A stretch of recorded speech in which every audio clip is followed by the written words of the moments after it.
gustó mucho una de las frases que dijo Juan, que si tanto nosotros como nuestros hijos nos enfrentan al enemigo, no podremos vencer. No podremos saber quién está reinando en nosotros. No podremos saber quién es nuestro Dios poderoso. Por eso vez tras vez estamos enfrente del enemigo. Y allí son libradas esas batallas. Batallas que muchas veces las perdemos, otras las ganamos. Las perdemos cuando no ponemos a Dios en primer lugar.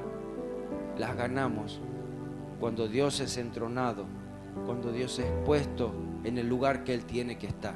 Amén. Le he puesto un título a esta prédica. Se llama Perdidos en la casa. Un poco raro el título, pero no sé. Desde el primer momento que Dios me dio esta palabra fue también el título. Quiero que vayamos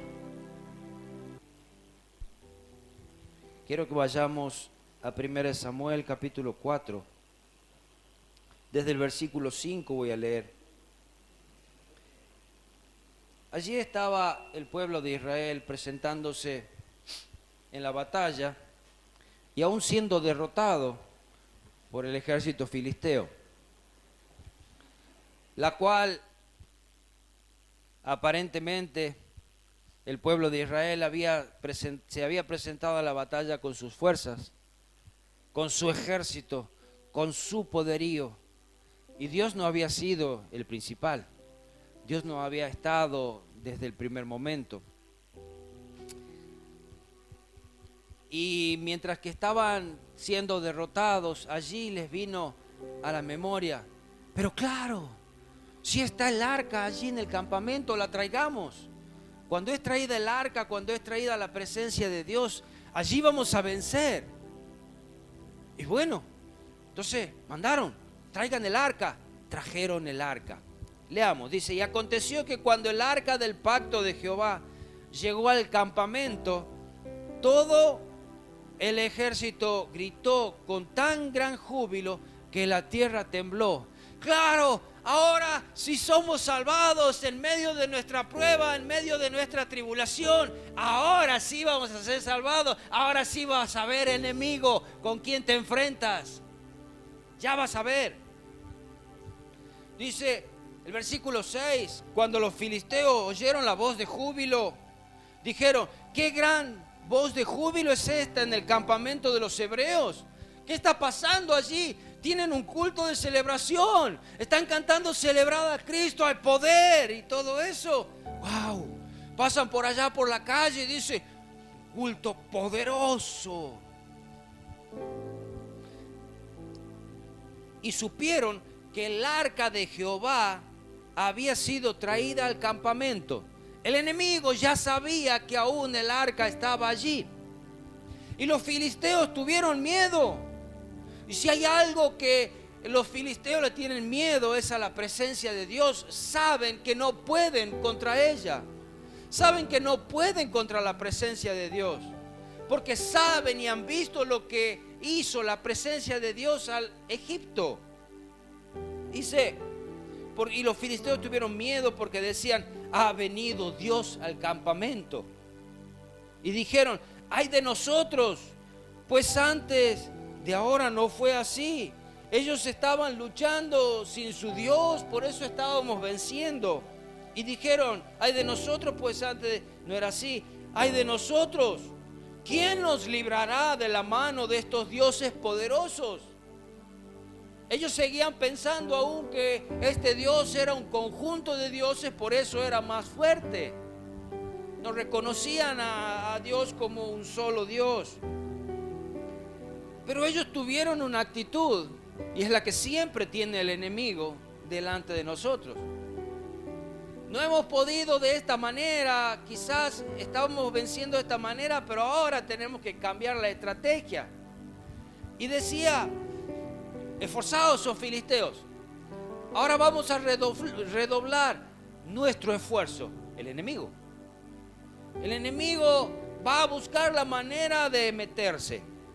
y sed hombres, para que no sirváis a los hebreos, para que no caigamos esclavos, como ellos han sido antes de nosotros, como ellos han servido a vosotros.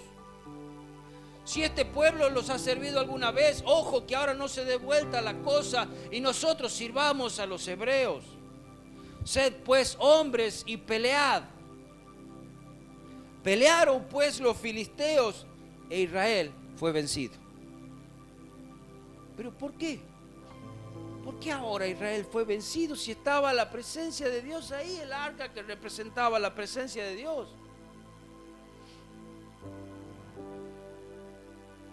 Y huyeron cada cual a sus tiendas y fueron hechos grande mortandad, pues cayeron de Israel 30,000 hombres de a pie, y el arca de Dios fue tomada, y muertos los 2 hijos de Elí, Ofni y Fin. El arca había sido tomada por el enemigo. Ahora yo le saqué la presencia de Dios. No me importa lo que a ustedes no les importa lo que yo voy a hacer con la presencia de su Dios, pero ustedes ya no la tienen. Se habían olvidado de aquel momento donde Moisés dijo, prediqué el día miércoles, si tu presencia no viene, no nos saques de aquí. Si tu presencia no va primero, yo no quiero ir. Mi presencia irá contigo, le decía Dios. Pero si no vienes, yo no me voy, yo no me muevo, yo no hago nada sin ti. Y esto significaba vivir una vida constante y plena en Él. El ejército de Israel se había presentado a pelear con su orgullo, con su vanagloria, con su poderío, si nosotros podemos. El ejército de Israel había pensado como en algún momento pensó Sansón: los vencí las otras veces, esta vez también lo venceré. Y de pronto Sansón se encontraba en este momento atado, ya había declarado cuál había sido su gloria, su poder. Ahora el enemigo entró por allí y le quitó su gloria, y Sansón quedó sin esas fuerzas. Jugó con la presencia de Dios, jugó con lo que Dios le había dado.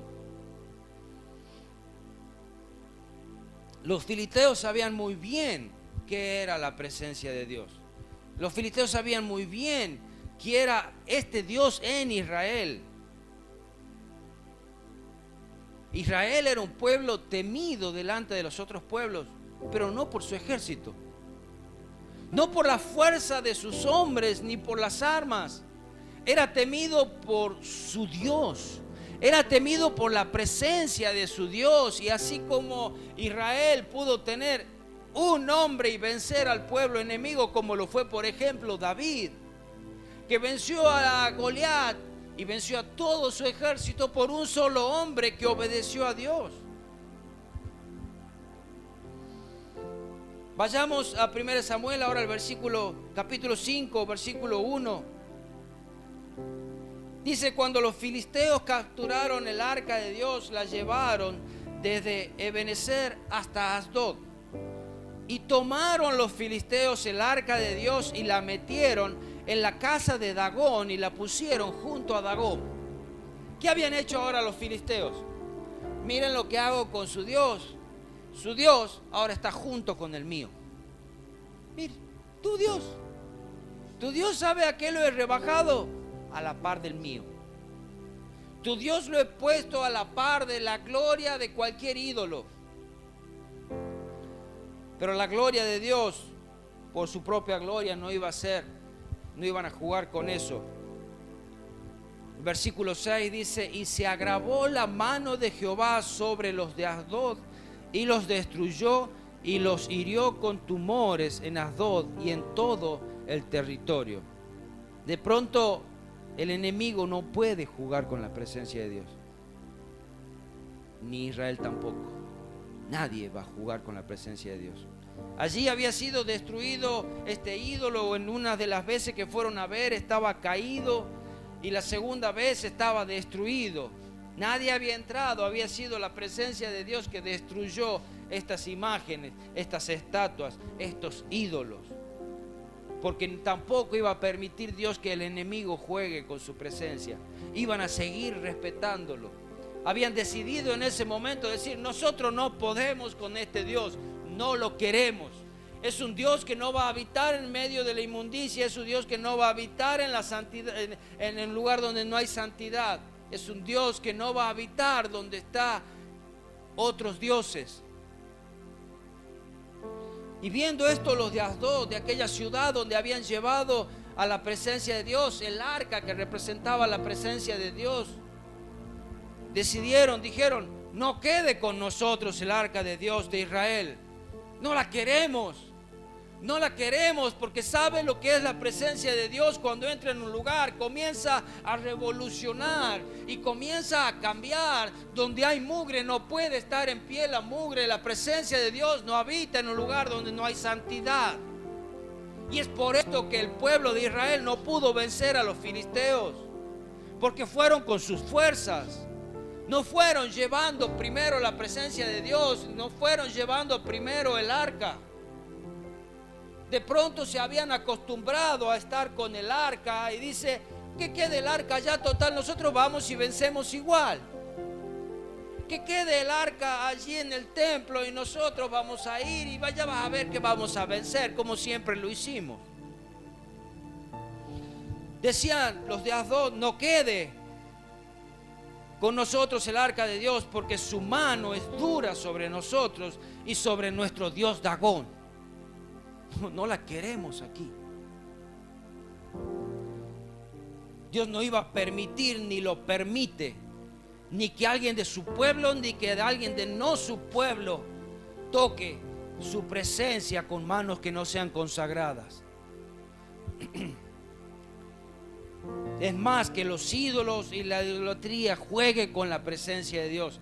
Nadie va a poder jugar. Ni siquiera los hijos de Dios van a poder jugar con la presencia de Dios.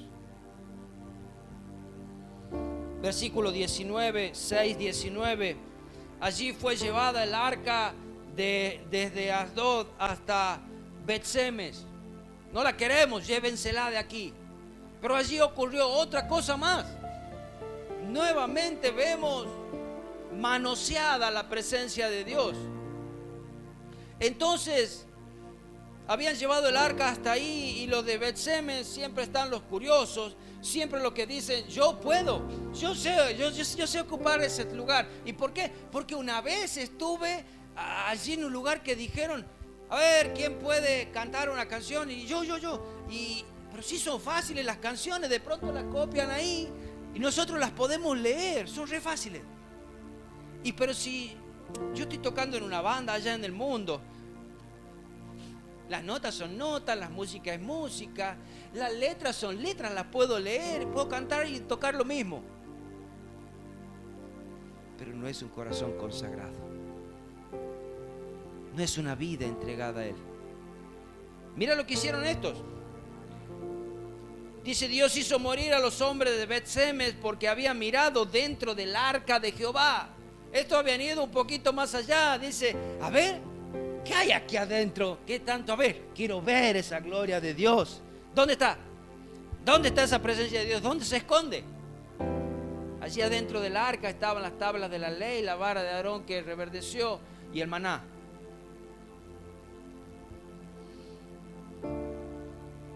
Hizo morir del pueblo 50,070 hombres, por curiosos, por metidos, por chusma, por meterse donde no le mandan. Otros más. Dice: y lloró el pueblo porque Jehová había herido con tan grande mortandad. Y dijeron los de Bet-Semes: ¿quién podrá estar delante de Jehová, el Dios Santo? Jesús mismo siempre lo decía: ustedes vienen porque aquí recibieron comida, pero ustedes lo que necesitan es el pan de vida, me necesitan a mí. No pueden vivir su vida pidiendo, siendo como sobados el lomo. necesitan ser quebrantados, necesitan que la presencia de Dios esté dentro de ustedes. Ustedes me necesitan a mí. Y llegó a decirle a sus discípulos: ¿se quieren ir ustedes también? No los voy a obligar, pero mi gloria no la voy a depositar en inmundicia. No voy a depositar en corazones que no son quebrantados, que no son humillados. No la voy a depositar. Y dijeron los de Bet-Semes: ¿quién podrá estar delante de Jehová, Dios Santo? Mira, el pueblo de afuera dijo: ¿quién podrá estar delante de este santo Dios? E Israel jugaba con ese Dios. Israel se había acostumbrado a esa presencia. Como abrió el mar allí y pasamos en seco, va a suceder. Así como vencimos a los de Egipto, a todo su ejército, así va a pasar ahora también. No podemos jugar con la presencia de Dios. ¿Quién subirá delante de nosotros?, decían ellos. Y enviaron mensajeros a los habitantes de Kiriat Jearim, diciendo: los filisteos han devuelto el arca de Jehová. Descended pues y llevarla vosotros. Alguien que se haga cargo. Nos está matando a todos. Nos está destruyendo porque estamos jugando con la gloria de Dios. Nadie podía ver lo que había dentro del arca solamente, ni siquiera el sumo sacerdote, porque no era necesario abrirla, porque ya representaba la presencia de Dios. Reconocieron que solamente alguien santo podía estar delante de Jehová. Alguien entregado, alguien humillado. Dice el Salmo 24, el versículo 3 y 4: ¿quién subirá al monte de Jehová? ¿Y quién estará en su lugar santo? ¿Quién? Cualquiera. Aquel que se nombre y diga: yo voy a subir. No es vos, porque digas nomás. Cuando vos te rendís, sí. Dice el versículo 4: el limpio de manos y corazón puro. Aquel que se ha rendido, aquel que ha permitido que la sangre de Cristo lave sus pecados, aquel que vive en humildad, aquel que vive quebrantado delante de Él, diciendo: yo no puedo. Si tú no vienes, yo no voy, decía Moisés. A mí no me sale. Si tú no estás, yo no puedo pelear, ni siquiera puedo levantar la espada. Es tan pesada. Pero cuando tu presencia está, cuando tu fuerza es dada, podemos derrotar al enemigo, aún utilizando mis herramientas. El limpio de manos y de puro corazón, el que no ha elevado su alma a cosas vanas, el que no ha puesto su alma a disposición de la vanidad, de la vanagloria, del orgullo, de las pasiones mundanas, del pecado. Este es el que puede estar delante de un Dios tan santo. Y no es necesario que para estar delante santo tan solamente tenga que ser uno de los que sirve, uno de los que canta, uno de los que predica. Tu vida debe ser así. Si no, no podrás derrotar a tus enemigos que se presentan diariamente. Si no, no podrás derrotar al enemigo que cada vez tiene más estrategias o lugares por donde entrar. Como había dicho Juan, si no se presentan delante del enemigo, nunca van a ganar. Bueno, el enemigo tiene cada vez más estrategias. Y si tú no estás con manos santas, un corazón apartado para él, vas a ser derrotado. ¿Sabe lo que sucede? La presencia de Dios es extraída. Y quedas como luto, vacío, seco. Samuel, 1 Samuel 7, 1 y 2 dice: y vieron los de Kiriat Jearim y vinieron el arca de Jehová y la pusieron en casa de Abinadab. Ya estaba un poquito más cerca la presencia de Dios, ya estaba la gloria de Dios un poco más cerca de Israel. Dice: situada en el collado, y santificaron a Eleazar, su hijo, para que guardase el arca de Jehová. Ahora, Había uno que de pronto le dijeron: vos podés, te vamos a santificar, vos vas a poder cuidarla, no vas a poder tocarla, no vas a poder mirar, vas a ser tan solamente el portero. Y no vas a, es para que tan solamente no venga alguien que se cree santo a meterse, no venga el enemigo a querer meterse, a robarla de vuelta. Vas a cuidar vos. Solamente te designamos para eso. No sos el sacerdote, no sos el sumo sacerdote. El sacerdote podía entrar una vez al año, el sumo sacerdote todos los días, como era Moisés. Solamente vas a cuidar. Dice: y santificaron a Eleazar su hijo para que guardase el arca de Jehová. Desde el día que llegó el arca a Kiriat Jearim pasaron muchos días, 20 años, y toda la casa de Israel lamentaba en pos de Jehová. El arca estaba allí guardada, muy bien guardada, pero nadie hacía nada para que el arca vuelva al lugar donde tenía que estar. Nadie decía: yo voy a entregar mi vida para que esa presencia de Dios vuelva. Yo me voy a quebrantar, yo me voy a santificar. No lo hacían. 20 años pasaron diciendo: señores, el arca de Dios está aquí, la presencia de Dios está aquí. ¿Y sabes qué había? Nada, no sucedía nada. 20 años de humo en esa casa, 20 años de que no pase nada, 20 años de que no se mueva. Sí, estaban allí los hijos de Abinadab. Abinadab no era ni siquiera un levita.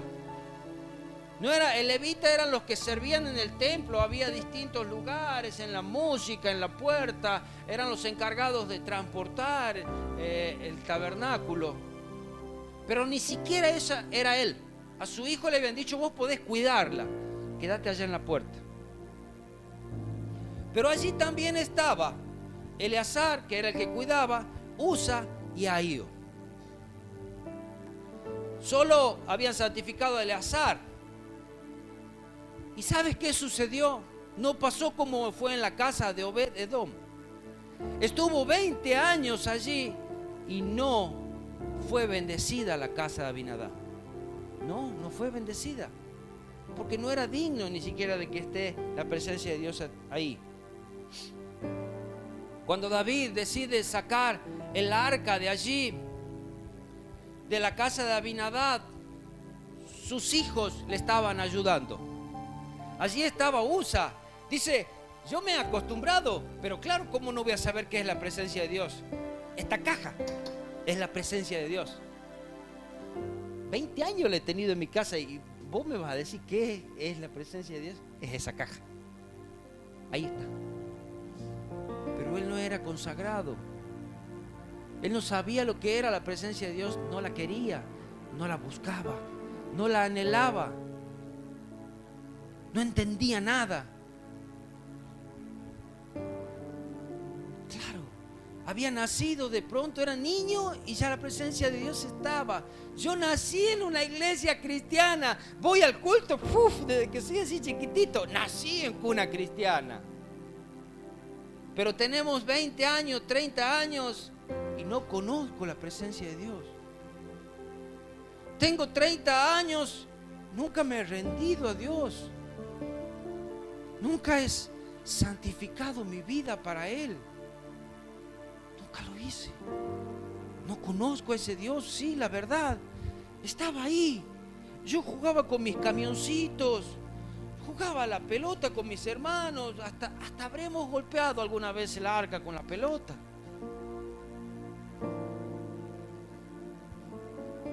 Se habían familiarizado con la presencia de Dios. Y lo que alguna vez fue la gloria de Dios, hoy ya era solamente cáscara. Creemos que la presencia de Dios, vamos y allí está. Ahí está, mira. porque hicimos lo mismo que hicimos antes, atrás. Y te acordás que, a ver, Eliseo, qué cancionera. Ya sé, cuando cantamos aleluya, allí era donde la presencia de Dios venía. Cantemos aleluya, cantemos aleluya. Pero ahora ya no pasa nada. ¿Qué pasa con la presencia de Dios? No es qué pasa con la presencia de Dios, qué pasa conmigo, que me he familiarizado con eso. Lo he tomado como un objeto más de la casa. Fuimos perdiendo la noción de santidad delante de Dios. Nos fuimos acostumbrando al pecado. Y de pronto lo que antes era pecado, ahora no está tan mal. Ya como que nos vamos acostumbrando. Ya aquello que Dios mandó y que era pecado, mira, la verdad que aquel lo hizo y no le pasó nada, aquel lo hizo y no le pasó nada. Y nosotros de a poquito vamos usando también eso y la verdad zafamos. Se asemeja a la presencia de Dios. Nos acostumbramos a las canciones, nos acostumbramos a la oración, nos acostumbramos a leer la Biblia, pero nos hemos olvidado cómo estremece nuestro cuerpo cuando la presencia de Dios está. Nos hemos olvidado cómo se quebranta el corazón. Nos hemos olvidado que cuán grandes seamos delante de Él no somos nada. Nos hemos olvidado que nuestros conocimientos, que nuestros dones, si no son usados por Él, no son nada. Nos hemos olvidado. Nos hemos acostumbrado a humo. Si la presencia estaba ahí, ¿cómo no vos me vas a decir a mí?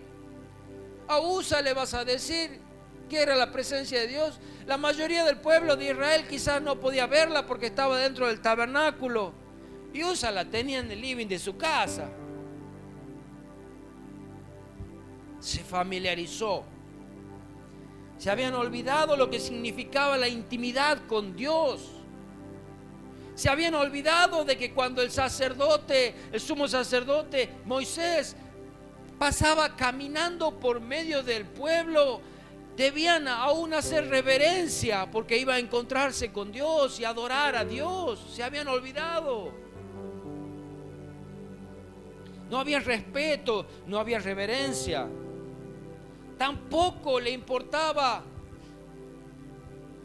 lo común que se le hacía a este mueble, que para transportarlo ahora lo utilicemos métodos modernos.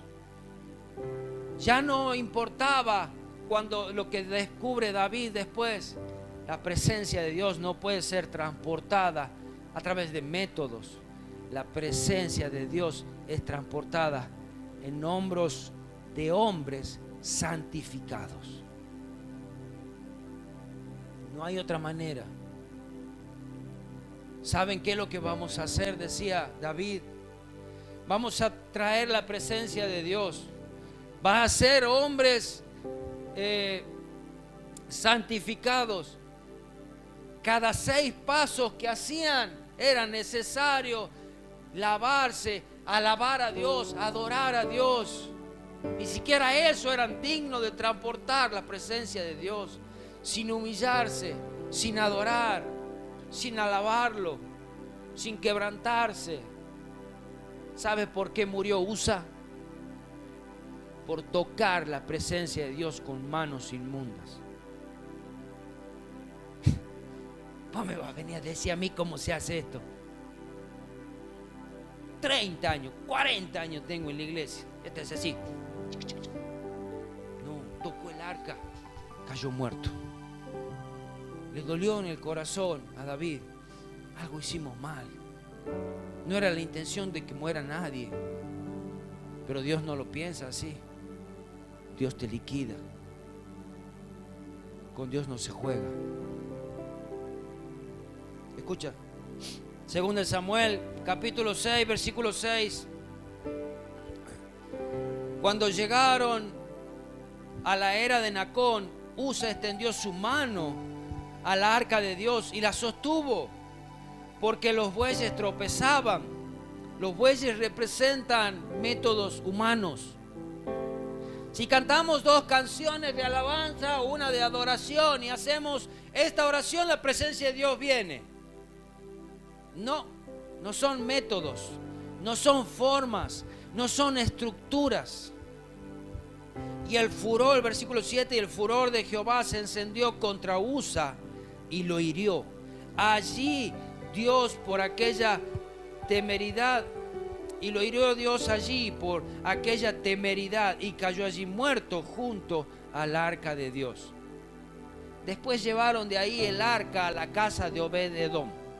Obed-edom era uno de los levitas que le recibió el arca.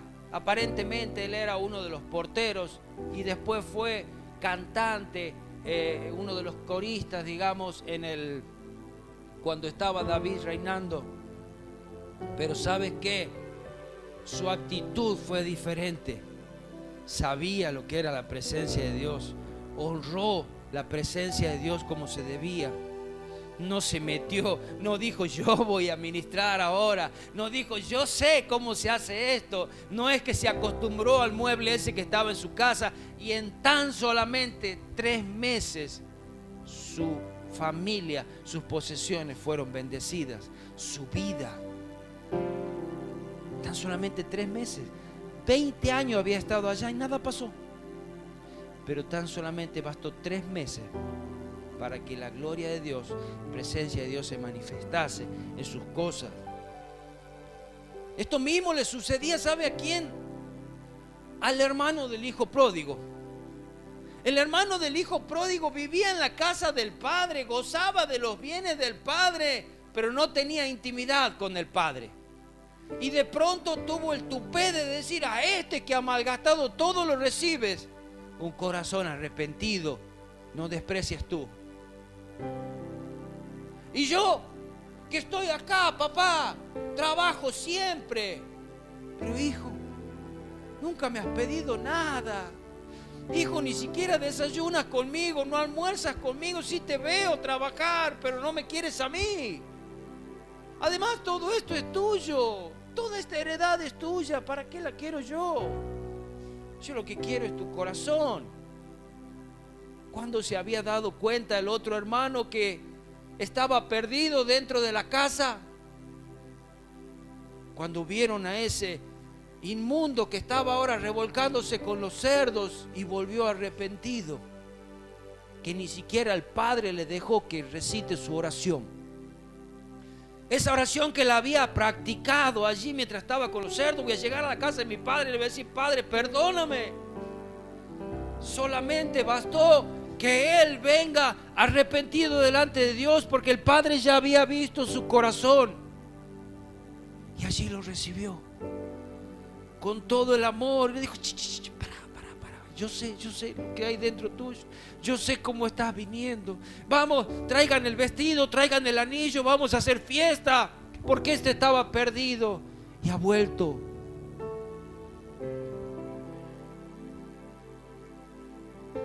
Era lo que le pasaba a los fariseos.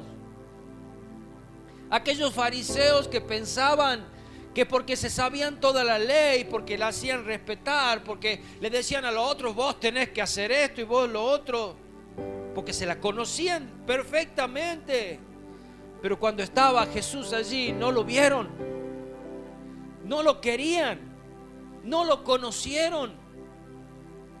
Y dice en San Juan capítulo 39, versículo 40, así estaba Jesús hablándole a estos fariseos, y voy a leer en la Nueva Traducción Viviente.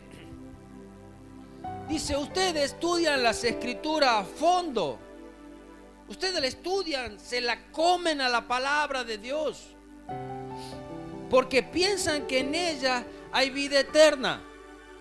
Ustedes piensan que en ella hay vida eterna, sí, pero las escrituras hablan de mí. Todo eso que vos estás leyendo soy yo. Pero ¿sabe qué, Dios? No, Jesús, no nos interesás vos, Jesús. Nos interesa la Escritura. Y ya vas a ver que después va a venir el Mesías. Soy yo. Muchachos, soy yo. Soy yo el mismo Dios que está entre ustedes. No. Yo lo aprendí de otra manera. La forma es otra. ¿Cómo va? Vos vas a ser Dios. Mírate esa pinta de carpintero que tenés. Y venía a decir que vos sos Dios, vos sos el Hijo de Dios. A nosotros no nos engañaba Jesús. No lo vieron. El próximo versículo dice: sin embargo, ustedes se niegan a venir a mí para recibir esa vida. La Escritura habla acerca de Dios y son vida. Pero si no nos vamos a Él, tan solamente queda como palabras huecas en nuestra cabeza. Si nosotros no buscamos a vida esa, Señor, háblame. Señor, que sea quebrantado mi corazón y que sea puesto delante de un espejo cuando esté mirando, leyendo las Escrituras, porque hablan de ti. Quiero conocerte cada día más. No era que quería conocer acerca de Dios. Ellos no querían conocer a Dios y la Biblia habla acerca de Dios. Nos puede pasar lo mismo. Podemos conocer mucho acerca de Dios y sabes que uno puede ser un perfecto teólogo y no conocer a Cristo. Este libro le damos a cualquiera que lo estudie, lo puede estudiar y a fondo lo puede estudiar y te puede dar referencias bíblicas, arqueológicas, actuales, te puede enseñar, pero no conocer a Dios. Eso le pasaba a los fariseos. Estaban perdidos dentro de la casa de Dios. No podían verlo a Jesús. Sus ojos cegados, sus oídos espirituales cerrados. Lo que alguna vez había sido la gloria de Dios, hoy ya no era. En el momento que perdemos la capacidad de decir como Moisés: muéstranos tu gloria, si tu presencia no ha de ir conmigo, estamos perdidos dentro de la casa de Dios. Cuando perdemos esa intimidad, cuando perdemos la sensibilidad de decir: si tu presencia no viene, yo no quiero ir, yo aquí me quedo, aquí me planto hasta que me cambies. Aquí me planto hasta que tu presencia llene mi vida. ¿Qué puedo avanzar si tú no estás? Quien pierde la capacidad de asombro de un Dios tan grande, de un Dios tan excelso, que no le puede adorar, que no le puede alabar. ¿Por qué? Porque es una canción que ya la hemos repetido 3 veces. Sí, la cantamos todos los domingos. Cuando perdemos esa capacidad de ver la grandeza de Dios y lo pequeño que nosotros somos, de ver la santidad de Dios y lo inmundo que nosotros somos, cuando la perdemos, estamos perdidos dentro de la casa. Sí, estamos en la iglesia, pero no estamos con Dios.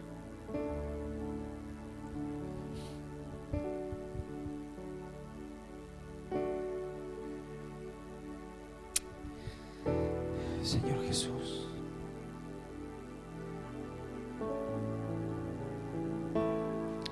perdona, Señor, perdona. Perdónanos porque nos hemos acostumbrado. Nos hemos acostumbrado a que tu presencia esté, pero ya no la respetamos. Ya no nos importa. Ya no nos asombra ese Dios excelso. Ya no te adoramos. Ya cantar una canción son tan solamente letras muertas. Ya orar es como un rezo. Me aprendí esta oración y la repito. Señor Jesús, vuelve tu gloria, Señor. Porque si tu presencia no viene, no queremos ir. Señor Jesús, si tu presencia no viene, no queremos seguir.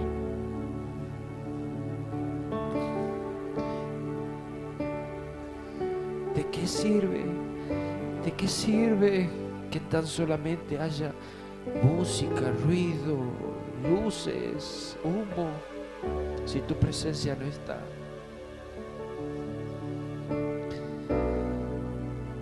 Señor, encuentra en nosotros, encuentra en mí un corazón humillado. Que tú permitas aún moverme en tu presencia. Que tú permitas conocer. Que tú permitas habitar allí. Señor Jesús, que halles en nosotros esos hombros santificados para poder llevar tu presencia. Hombros que estén rendidos a ti, corazones humillados, que reconozcan que con nuestra fuerza no podemos hacer nada, que sin ti no somos nada. Señor Jesús, ten misericordia, límpianos, tu Espíritu Santo se revele, tu Espíritu Santo nos convenza de pecado, tu Espíritu Santo nos toque, nos cambie, nos transforme.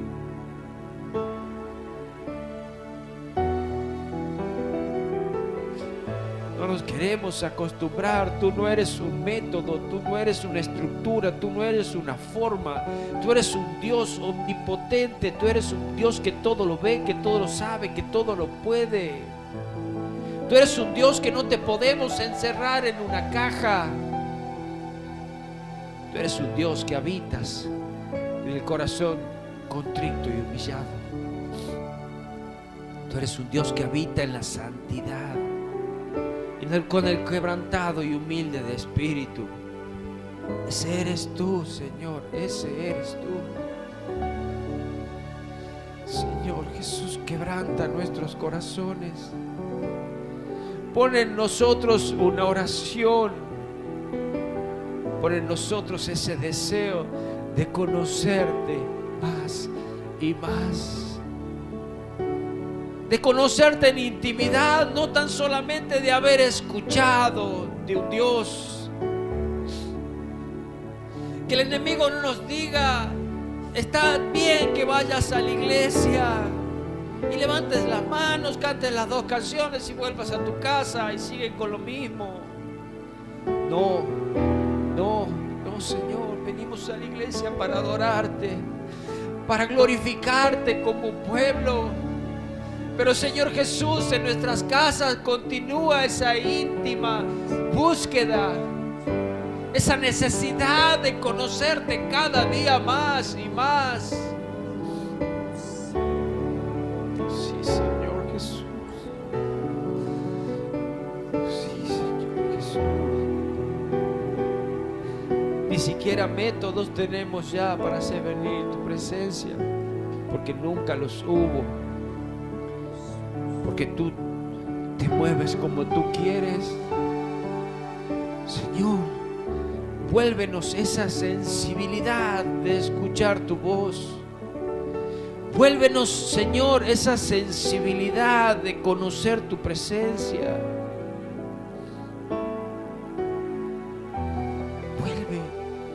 Vuelve y quebranta. Señor, hemos pecado contra ti, nos hemos alejado. Hemos armado nuestro propio santuario donde queremos meterte, pero tú no entras en ese santuario. Tú entras en aquellos corazones quebrantados.